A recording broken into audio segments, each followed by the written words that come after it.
আসসালামু আলাইকুম। আজকে আমরা আমাদের এই বড় জমিতে এসেছি জমিটি পরিষ্কার করার জন্য। কারণ এই জমিতে আমরা এখন ধান চাষ করব।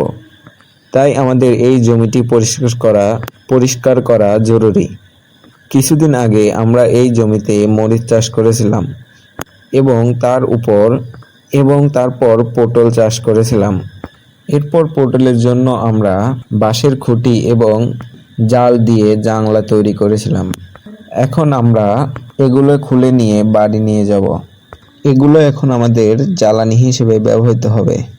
এখন এই জমিতে আমরা ঘাস মারা বীজ দেব, তারপর চাষ করে ধান লাগাবো।